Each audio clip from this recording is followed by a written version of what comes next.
Desperado na itong si Rigor na mahuli itong si Ramon, kaya't naman siya ay nagpatulong din sa dati niyang mga kasamahang parak para mahuli si Ramon at Tanggol. Ngunit bigo naman ang mga parak at nagkaisa naman si Tanggol at Ramon para makipagsabayan sa mga ito. Dinala ni Ramon itong si Tanggol sa totoo nitong tahanan. Natuwa naman itong si Julio. Sa kanilang pag-uusap, pinagplanuhan nila na paliitin nila ang mundo ni Rigor at David. Wika ni Ramon, hindi maaring silang dalawa ni Tanggol ay magtago nang dahil sa pagpapanggap ni David. Mabilis na kumalat ang balita na wala na itong si Agustus at Suarez at sinunggaban din ito ni Ramon ang pagkakataon para maluklok ang kanyang kaibigang general sa posisyon ni Agustus.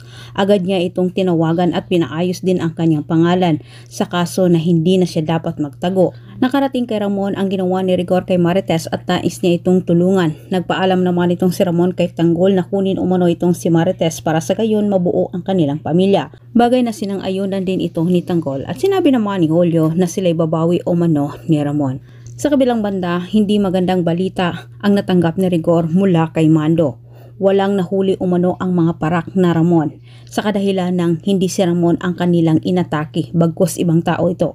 Pero iginiit naman ni Rigor na buhay nga itong si Ramon at ito umano ang nagtangkas sa buhay ni David. Batid naman ni Rigor na si Ramon ang bumaliktad sa sitwasyon. Dagdag pang ikinagulat ni Rigor na si Marites ay nakalaya na at si Franco ang pumunta sa presinto para sa pagpapalaya kay Marites. Dinala naman ni Franco itong si Marites sa mansyon. Kinontra ni Rigor ang pagpapalaya kay Marites, ngunit sinupalpal siya sa bagong hipi. Sinabi nito na walang sapat na katibayan itong si Rigor na ipakita sa kanila na buhay nga itong si Ramon at kasabwat si Marites at Ramon. Maraming salamat sa panonood. Antabayanan ang susunod kong update.